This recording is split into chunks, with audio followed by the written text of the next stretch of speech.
Alhamdulillah nahmaduhu wa nasta'inuhu wa nastaghfiruh wa na'udzu billahi min shururi anfusina min sayyiati a'malina may yahdihillahu fala mudilla lahu wa may yudlil fala hadiya lahu asyhadu an la ilaha illallah wa anna muhammadan 'abduhu wa rasuluh salatan wa salaman ala nabiyyina Muhammad wa ala alihi wa sahbihi wa man tabi'ahum bi ihsanin ila yaumil qiyamah. Amma ba'd, fa inna khairal kalami kalamullah wa khairal hadi hadi Muhammadin sallallahu alaihi wasallam wa syarrul umuri muhdatsatuha wa kullu muhdatsatin fid din bid'ah wa kullu bid'atin dhalalah wa kullu dhalalatin finnar. Jamaah kajian Ahad pagi rahimani wa rahimakumullah. Kita awali dengan memanjatkan puja dan puji syukur kita kepada Allah Subhanahu wa taala yang pagi hari ini masih berkenan kembali mempertemukan kita untuk saling tawasau bil haqqi wa tawasau bis sabr. Mudah-mudahan Allah limpahkan kesabaran kepada kita untuk menjalankan ketaatan kepadanya dan kesabaran untuk meninggalkan kemaksiatan kepadanya. Salawat dan salam semoga tetap senantiasa tercurahkan untuk suri tauladan kita, musuh hasanah kita, baginda Rasulullah sallallahu alaihi wasallam bersama keluarga beliau, sahabat beliau, wa tabi'in wa tabi'it tabi'in, dan mudah-mudahan kita semuanya senantiasa diberikan keistiqomahan oleh Allah dalam kita meliti jalan sunnah beliau dan sunnah para sahabat hingga ajal menjemput kita. Allahumma amin ya rabbal alamin. Baik jamaah kajian Ahad pagi rahimani wa rahimakumullah. Kita mulai pagi hari ini masuk bab baru, yaitu tentang al-ghuslu wa hukmul junub. Bab mandi dan hukum junub. Bab mandi dan hukum junub.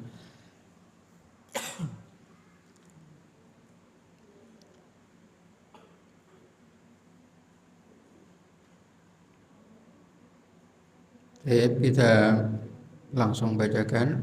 Nanti ada beberapa hikmah dari hadis-hadis yang insyaallah kita bacakan pagi hari ini.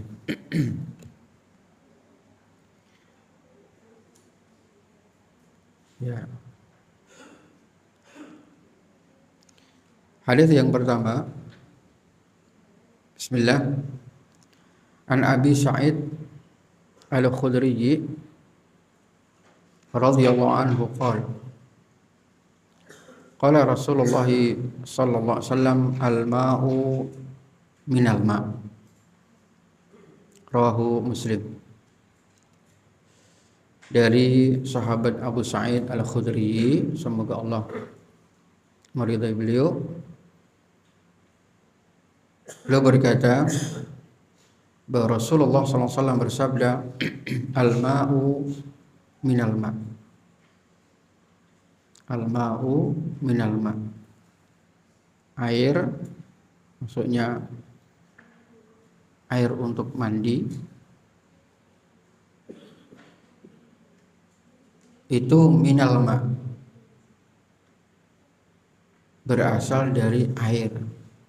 Jadi maksudnya mandi itu disyariatkan ketika ada air.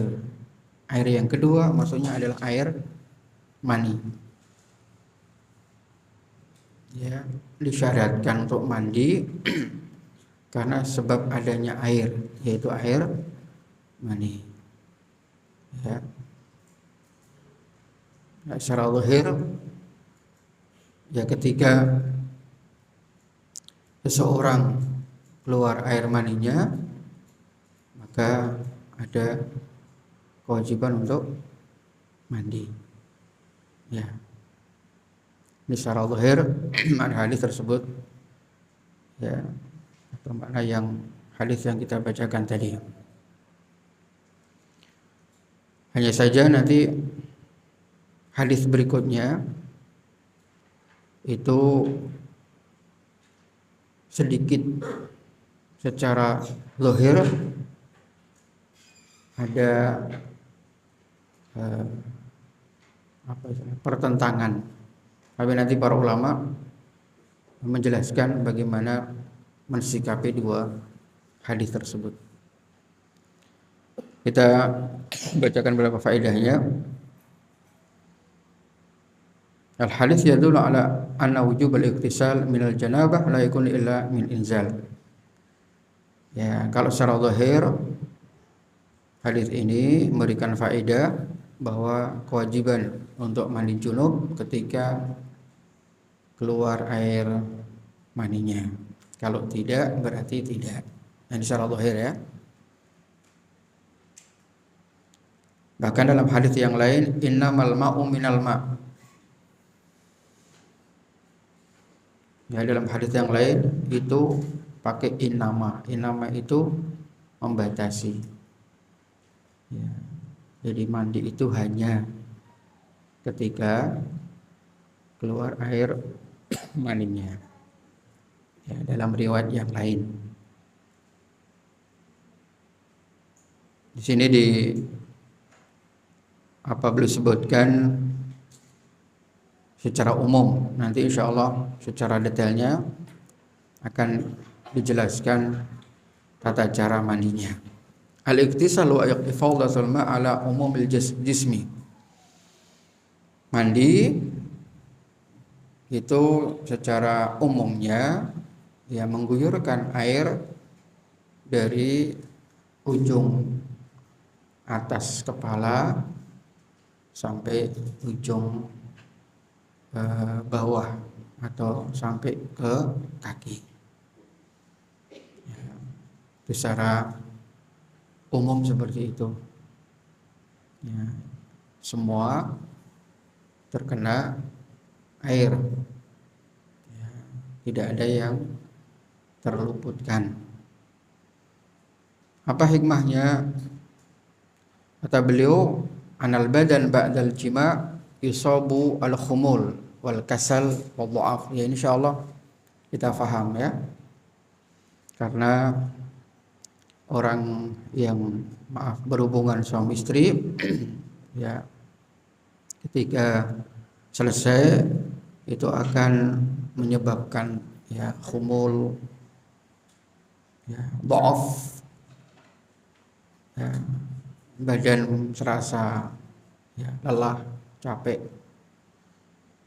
Maka tentu satu yang sangat bermanfaat ya untuk kemudian ya kedua belah pihak diwajibkan, ya tidak sekedar dianjurkan, ya diwajibkan untuk ya mandi junub ini.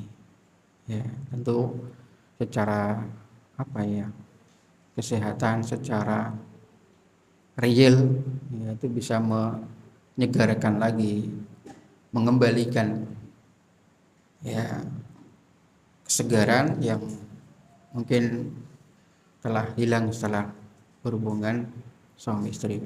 Maka dalam riwayat yang lain ya ketika Rasulullah tawafat bainan nisa, beliau ya terkadang istilahnya muter atau menggilir ya, maaf. Jadi satu istri ke istri yang lain. Itu diriwayatkan beliau habis mendatangi satu istri kemudian belum mandi.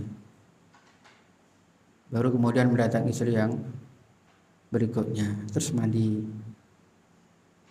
Terus berikutnya dan begitu seterusnya. Ketika ditanya, "Ya Rasulullah, ala taghtasilu bi ghuslin wahid?" Ya Rasulullah, apa enggak mencukupkan dengan mandi sekali saja? Ya. Apa enggak berat habis mandi? Maka Rasul mengatakan, dzalika azka wa atyab wa athhar. Dia menjawab, ini lebih bersih, lebih baik dan lebih suci. Ya, tentunya lebih segar. Karena apa? Dari sisi badan sudah pulih lagi, dan tentu itu juga akan apa istilahnya, memberikan keadilan ya kepada istri berikutnya, ya tidak? Karena maaf, kekuatannya pulih kembali. Tapi kalau enggak, ya sudah lemah, sudah lemas, akhirnya istri yang berikutnya bisa terzolimi, ya tidak? Ya. Karena itu hak istri, ya, hak istri yang nggak boleh diabaikan. Maka dalam Islam ada istilahnya ilah. Ilah itu membatasi batas maksimal. Ya, istri menuntut haknya dari sisi nafkah batiniah.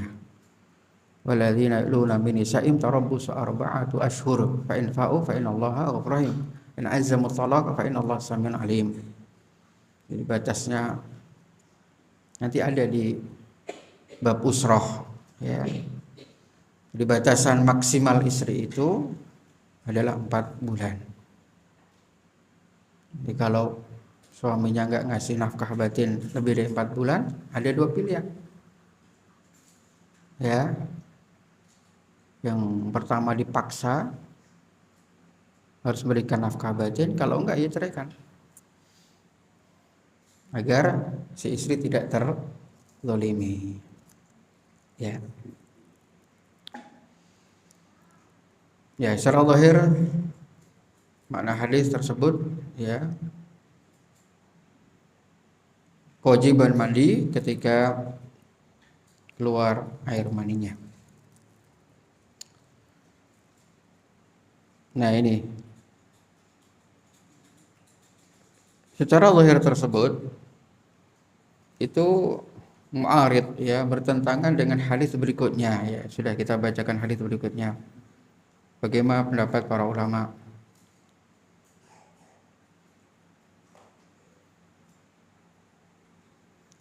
Bismillah. An Abi Hurairah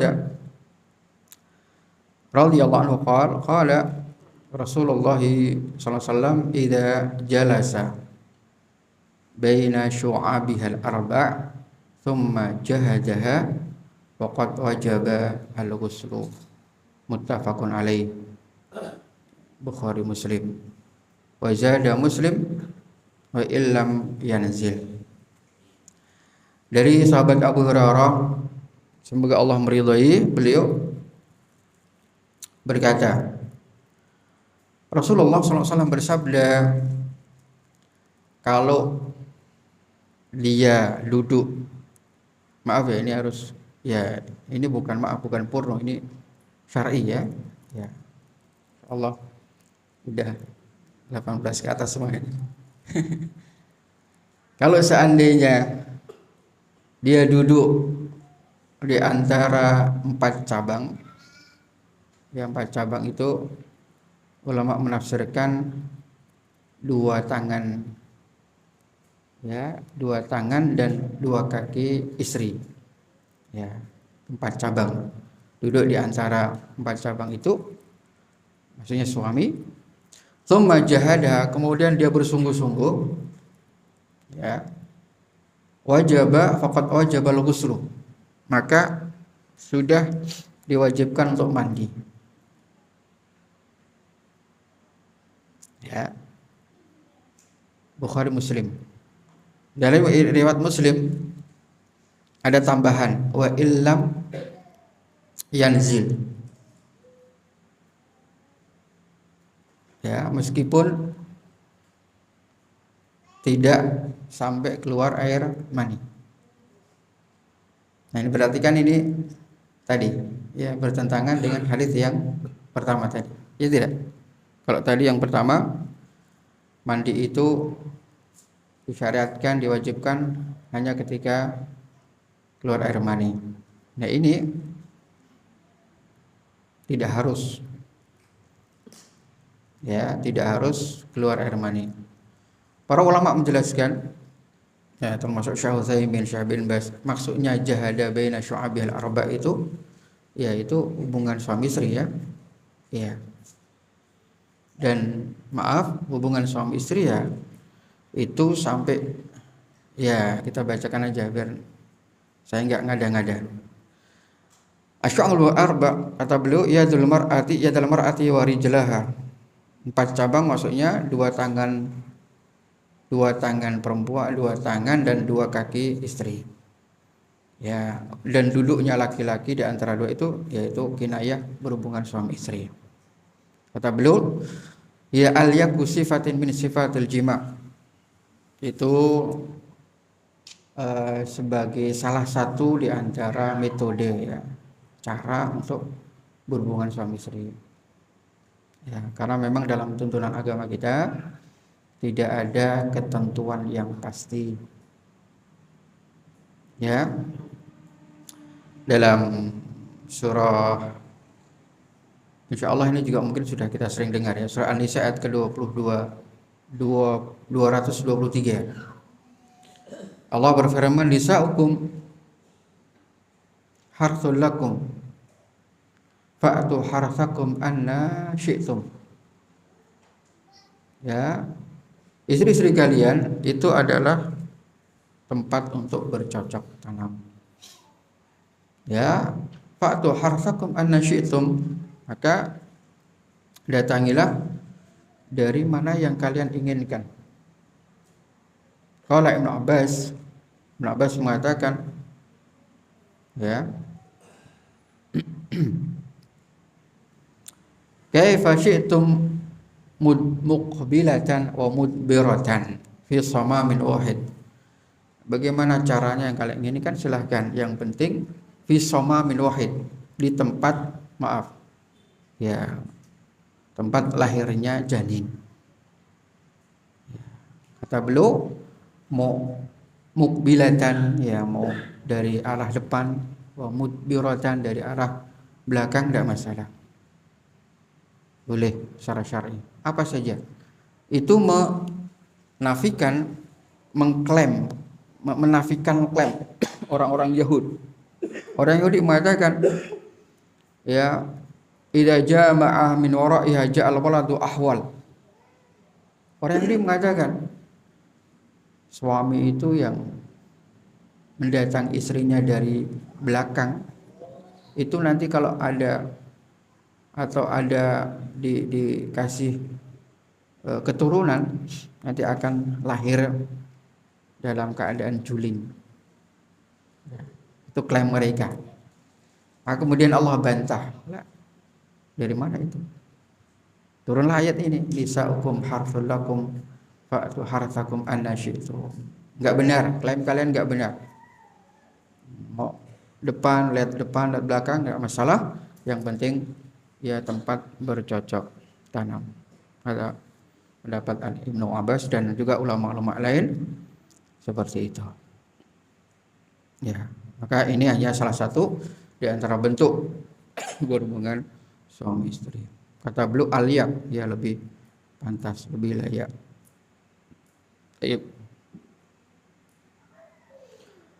Anna nafsal ilaj bitaghibil khashafah tujibul ghusl wa illam yanzil al-mani wa illam yahsul anzalun. Wal muradu bil juhdi huna al-kaddu bi harakatihi allati yakunu mal ilaj wa yufassiruhu riwayat Abi Dawud wa al-zaqal khitan bil khitan thumma jahadaha. Ya, maksud dari tadi yaitu kinayah untuk berhubungan suami istri. Artinya itu kata beliau, dan ini juga penjelasan ulama lain termasuk Syekh bin Baz, Syekh Utsaimin dan ulama lain itu adalah terjadinya proses masuknya laki-laki yang masuk ke perempuan. Ya, ketika sudah ada proses itu, maka sudah wajib mandi, meskipun tidak keluar air mani. Ya. Berarti, kalau belum ada proses masuk, ya, misalkannya baru nempel, maka ini tidak kewajiban untuk mandi. Ya. Karena itu kinayah berhubungan suami istri yang memang sampai ada proses ya masuknya tadi itu ya. Itu juga penjelasan ulama seperti itu. Ya. Nah, bagaimana mensikapi hadis ini? Kan tadi hadisnya yang pertama tadi kan harus keluar air mani lah. Ya.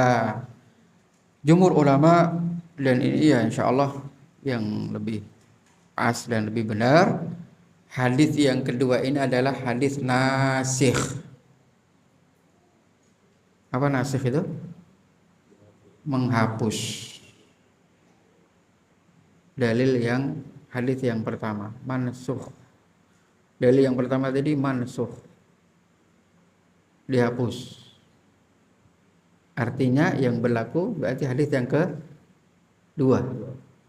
Meskipun tidak sampai keluar, tetapi sudah ada proses masuk, maka sudah wajib mandi. Kalau hanya nempel, itu belum dikatakan berhubungan suami istri dan tidak wajib mandi. Kecuali kalau sudah keluar ya, itu lain lagi. Baru nempel udah keluar ya, itu sudah jelas mandi ya. Yang kan ukurannya keluarnya itu. Ya, ukurannya keluarnya itu. Ini didasarkan hadis Abi Ubay bin Ka'ab. Qala, beliau berkata, kanu yaqulun innal minal rukhsatun. Jadi hadis yang pertama itu adalah dulu rukhsah, keringanan. Kan Rasulullah marakhasa biha fi awal Islam, tsumma amara bil iktisal ba'dahu. Maksudnya rukhsah. Enggak, kebaliknya. Harus keluar dulu baru ya.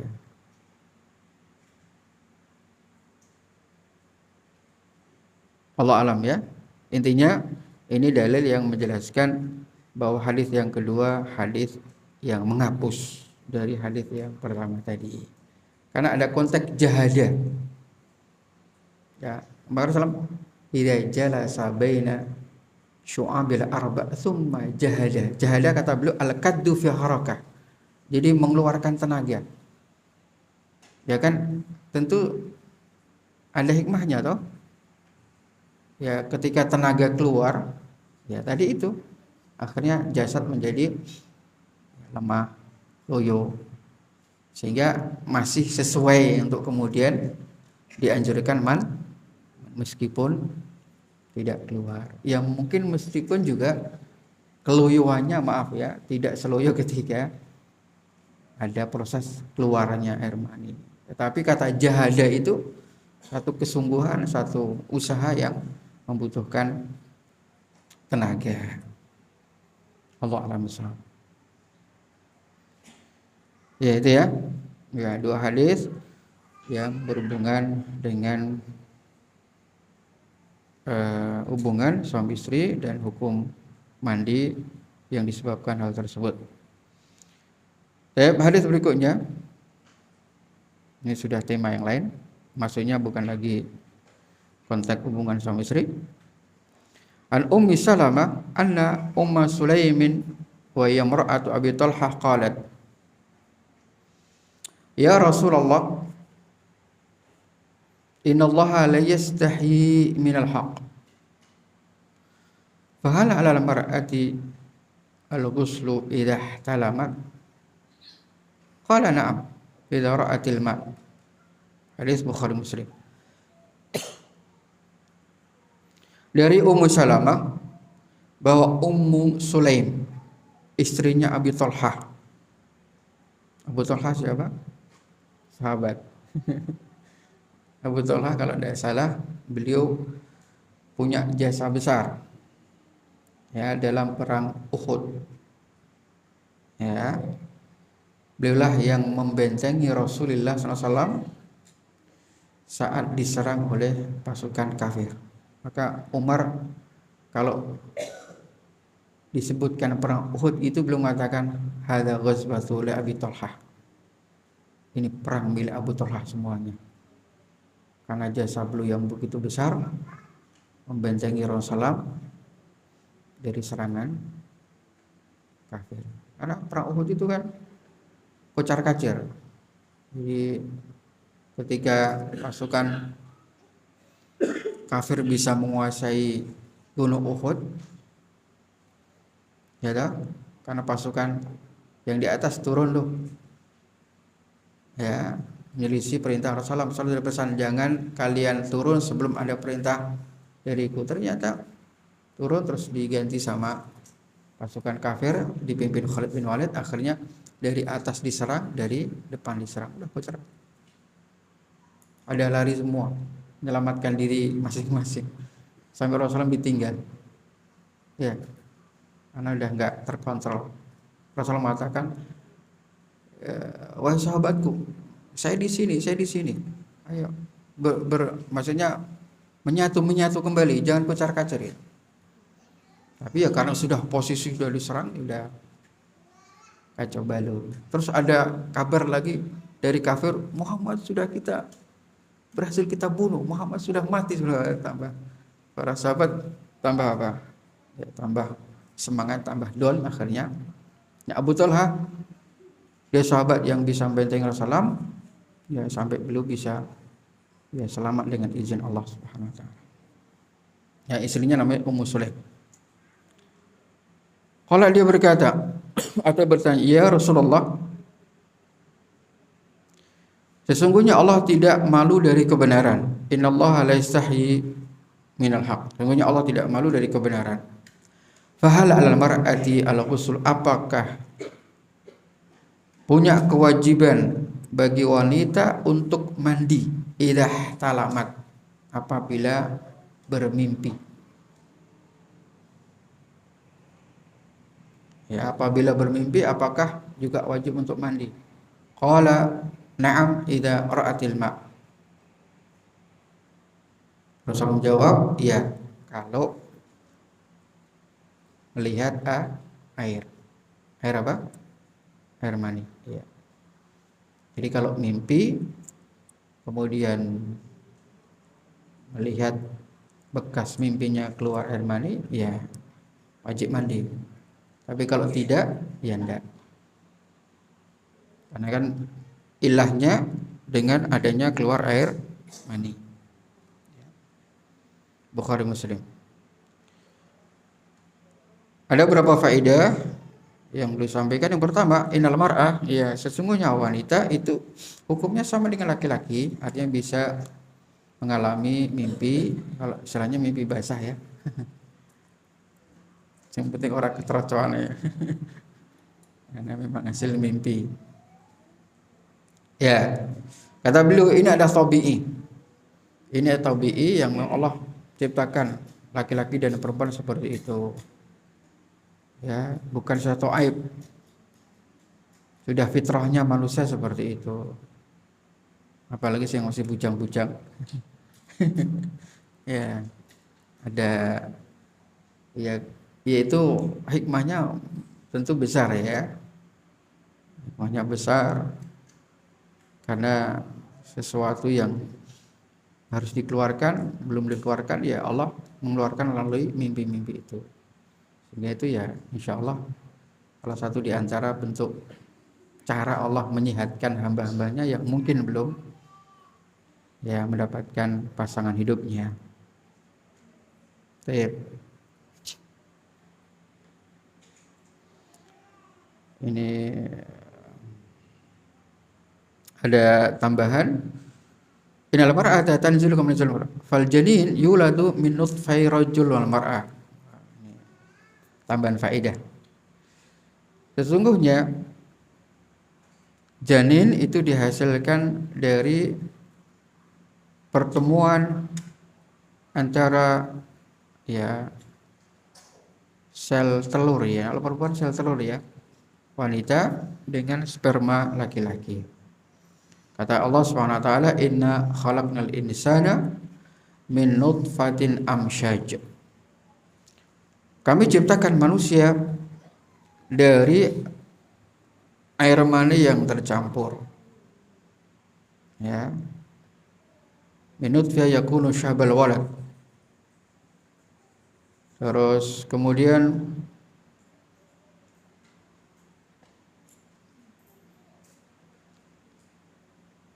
bagaimana kemudian bisa menyerupai ibunya atau bapaknya?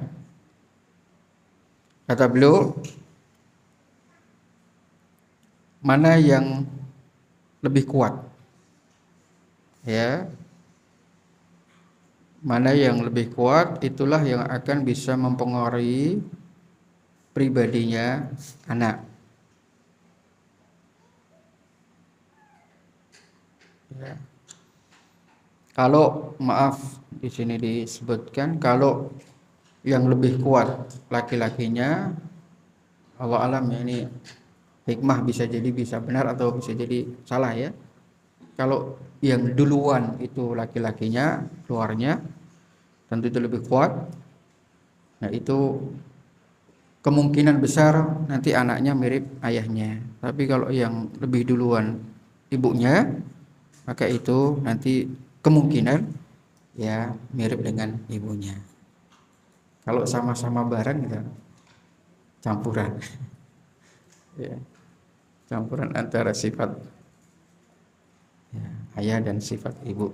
Dan sekarang kan ada ilmu apa namanya? Cloning ya. Ilmu cloning itu loh apa? Untuk menurunkan DNA itu kan bisa di setting kan. Pengennya dari ayahnya yang ini, nanti ibunya ini. Ada kalau nggak salah seperti itu. Hingga pengen anak yang cerdas ya. Tapi Allah alam ini dalam penelitian atau dalam apa istilahnya ilmiah itu dalam proses apa? Ya penelitian ya, uji coba. Allah alam nanti bisa dicek. Tapi secara syar'i kata beliau seperti itu, ya.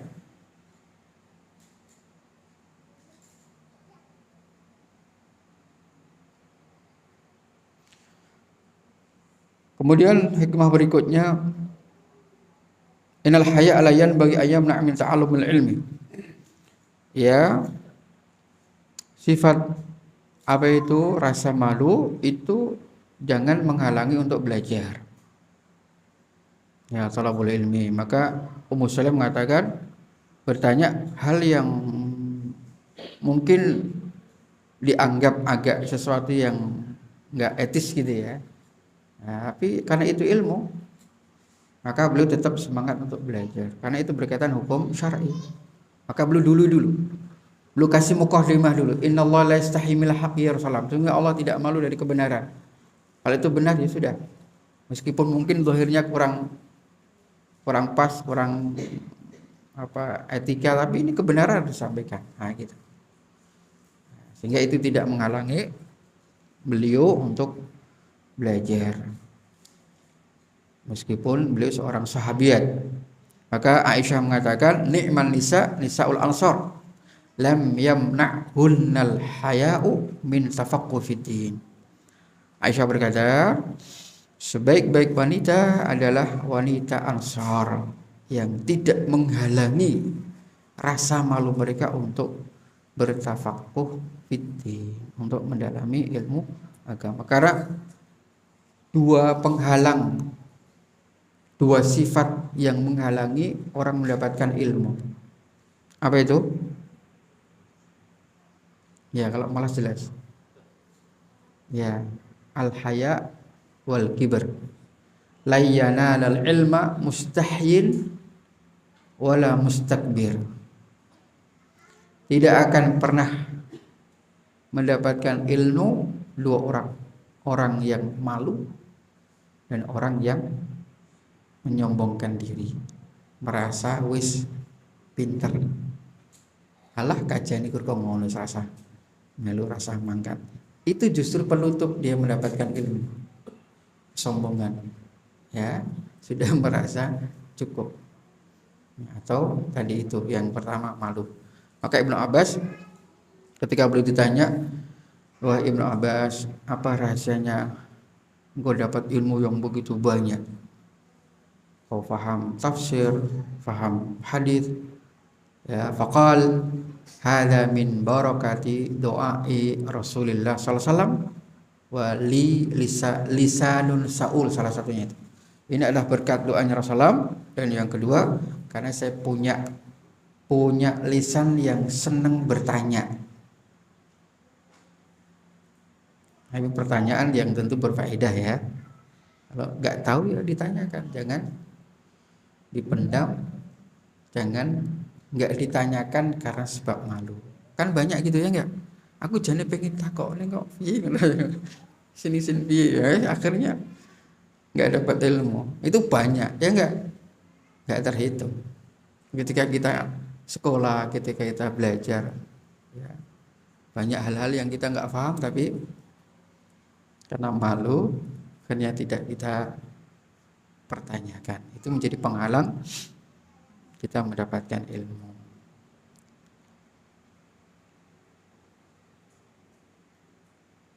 Baik. Ya, terakhir ada kata beliau ada beberapa kemungkinan, paling tidak 3 kemungkinan hukum seseorang ya ketika bangun tidur terus tiba-tiba mendapati celananya basah. Pernah ngalami nggak? Dia nggak mimpi, tiba-tiba aja kok ini kok basah. Nah, gimana hukumnya itu? Ya, kalau mimpi ya jelas positif, itu air mani, wajib mandi gitu kan. Nah kalau nggak mimpi, nggak ngalami apa-apa, tiba-tiba pagi-pagi celananya basah, ya maka ada 3 kemungkinan. Yang pertama kata beliau, ya kalau seandainya itu yakin mandi ya tentu mandi, atau prasangka kuat, dugaan kuat, yaitu kembali ke pribadi masing-masing ya. Ya, dengan mungkin melihat, karena air mani itu sifatnya kan ghalidh, ya kental, ya lengket. Tapi kalau air kan yang keluar dari kemaluan kan 3, bagi laki-laki ya, untuk perempuan yang 1 haid ya. Air apa? Mani, madhi, dan air baul. Satu lagi wadi. Ya. Kalau mani jelas, kalau madhi apa? Wadi apa? Kalau baul air kencing jelas, air kecil sudah paham ya. Madhi dengan madhi apa? Wadi, madhi dengan wadi. Apa bedanya? Apa Pak? Iya. Jangan kebalik-balik ya. Ya, kalau madhi itu air yang keluar karena pikirannya ya mengarah ke hubungan suami istri. Nah, dia keluarnya tidak dengan tegang. Kan kalau mani kan khalaqnal insana min ma'in dafiq, air yang keluar dengan ya tegang. Kalau madhi enggak, habis mikir-mikir kayak gitu ya mungkin bagi suami istri kan normal ya, mungkin karena mungkin kerja di luar kota ya, berhari-hari nggak pulang misalkan ya, suatu yang fitrah. Nah tiba-tiba kok keluar dengan tanpa dorongan, berarti itu namanya madhi. Berarti hukumnya Ya. Mandi nggak Pak? Enggak. Dibersihkan aja. Ya, dibersihkan. Dulu Ali bin Abi Thalib itu punya sifat seperti itu. Kuntu midzaan. Saya dulu ya sering keluar itu. Astahyi min Rasulullah, karena kan beliau menantunya Rasulullah. Terus saya minta kepada Mikdad untuk bertanya kepada Rasulullah. Tolong dong tanyakan, ini hukumnya gimana? Kalau sering keluar mandi. Ya udah. Terus Rasulullah menjawab, suruh mencuci kemaluannya, berwudu dan sholat. Tidak wajib Kalau wadi apa? Ya, air wadi itu air yang keluar biasanya habis pipis. Jadi masih ada sisa. Mungkin awalnya udah kering, tapi kok berapa detik kemudian kok kita sudah pakai celana, tiba-tiba keluar itu wadi. Itu juga hukumnya najis. Harus dicuci. Tapi enggak wajib mandi. Tapi wudunya batal. Gitu ya. Jadi pertama kalau seandainya itu yakin air mani atau dugaan kuat itu air mani karena mungkin melihat sifatnya ini kok kental lengket, berarti mani. Sudah berarti wajib mandi meskipun apa? Tidak ada proses mimpi. Yang kedua enggak ada dugaan ini mani. Ini kelihatannya enggak lengket tapi ada bekasnya gitu kan, bekas ya kayak peta lah. Jadi ini kemungkinan apa? Kalau dia kemungkinannya ini kayaknya mati ini ya, karena memang enggak mimpi tadi. Ya sudah, kalau dia prasangkanya besar mati, ya sudah berarti cukup dicuci, tidak wajib mandi. Nah sekarang bagaimana kalau ngeblank betul? Di sini kok kayak mati. Ini apa ini sebenarnya? Bagaimana mensikapi itu? Nah ini terjadi perbedaan ulama. Saya bacakan. Ya, khilaf ulama ketika betul-betul nggak tahu apa itu mani atau mati. Ya, Imam Nawawi ini dinukilkan Syekh Shalih Munajjid dalam fatwa beliau menyebutkan annahu yalzimu hukmul mani wal madhi ma'an. Ini lebih kehati-hatian. Kata beliau, orang yang seperti ini maka dia wajib menghukumi bahwa itu sekaligus air mani dan madhi. Itu pendapat beliau. Karena memang tidak tahu kejelasan ini mani atau madhi. Maka kata beliau dianggap dua-duanya. Berarti apa? Mandi plus cuci. Karena kan pendapat yang rajih untuk mani itu najis enggak? Najis atau suci? Pendapat yang rajih mani suci. Kemarin kan Aisyah, Bukhari Muslim, beliau pernah yafruku menggorek mani yang menempel di baju Rasulullah dan kemudian yusalli. Rasul kemudian salat dengan baju tersebut. Ini dalil yang kuat bahwa mani itu suci. Kalau dihukumi mani, kan wajibnya hanya mandi. Berarti enggak ada kewajiban mencuci pakaian, itu tidak. Tapi belum enggak dihukumi dua-duanya. Berarti dua-duanya harus mandi plus mencuci pakaian. Tapi kalau mandi saja kan enggak wajib mandi, cukup mencuci pakaian. Ini lebih hati-hati, kata beliau seperti itu. Kalau ngeblank betul, ya sudah pakai dua-duanya. Aman. Mandi plus dicuci pakaiannya. Sebab kalau hanya mandi saja, enggak ada kewajiban mencuci pakaian karena dianggap suci. Yang penting mandi saja cukup. Hada pendapat Al-Imam Nawawi di Majmu' beliau, ya Syarah Muhadzab. Jilid kedua halaman 146. Adapun Imam Ahmad dan juga pendapat Syekh Ibnu Taimiyah, beliau menjelaskan lebih rinci. Ya monggo nanti mau ikut yang mana. Kata beliau, dilihat dulu. Ya, diperhatikan sebelum tidur. Jadi belum mentafsirkan, menjelaskan atau merincikan. Kata beliau, ini pendapat Imam Ahmad dan Syekh Ibnu Taimiyah rahimahullah. Ya, kalau tidak salah juga pendapat Syekh Utsaimin. Lupa ingat anak. Kata beliau, kalau seandainya sebelum tidur itu sempat tadi berpikir yang mengarah ke sana, berhubungan badan, maka itu dihukumi dengan madhi.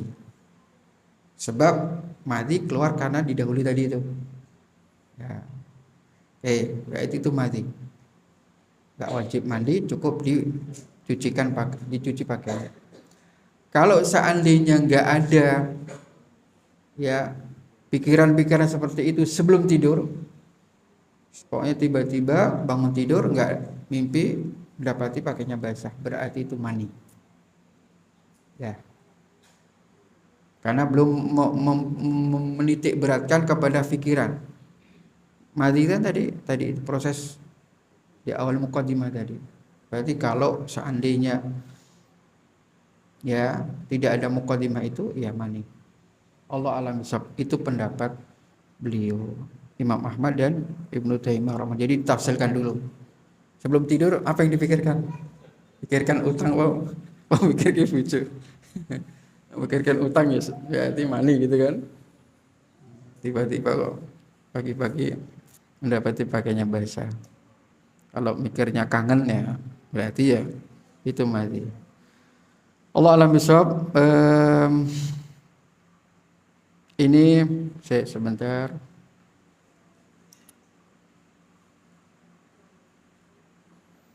Beliau dasarkan dengan hadis Rasulullah. Su'ila Rasulullah 'ani rajuli yajidul balal wala yadhkuru ihtilaman. Qala yaktasil. Berdasarkan hadis ini, suatu Rasul ditanya tentang laki-laki yang bangun tidur mendapati pakainya basah dan la yadhkuru ihtilaman dan tidak mimpi. Maka Rasulullah mengatakan yaktasil, mandi. Ini dasarnya ya. Wa an rajulil ladzi yara annahu qad ihtalama wala yajidul balal. Terus kemudian ada laki-laki yang dia mimpi tapi enggak basah. Ya berarti kan enggak mandi. La ghusla alaihi, tidak ada kewajiban untuk mandi. Hadis riwayat Abu Dawud, dihasankan Syekh Albani rahimahullah rahmatan wasi'ah. Ya. Ini mana yang menunjukkan ya, artinya begini, belum menggabungkan hadis yang tadi itu. Maksudnya bahwa madhi itu diawali dengan muqaddimah tadi karena hasil pemikiran. Kalau tidak ada pemikiran yang mengarah ke sana, berarti enggak keluar madhi. Paham? Jadi belum menekankan itu. Kalau sebelum tidur kok yang dipikirkan ke arah ke sana, berarti madhi. Kalau kemudian tidak ada, kemudian basah tanpa mimpi, pakai dalil ini, berarti itu mani, wajib mandi. Allah alam bisawab. Monggo silakan mau ikut yang mana. Kalau lebih selamat Imam Nawawi tadi ya, mandi dan dicuci, lebih aman, lebih selamat. Tapi barangkali ini yang bisa Anda sampaikan di kesempatan pagi hari ini.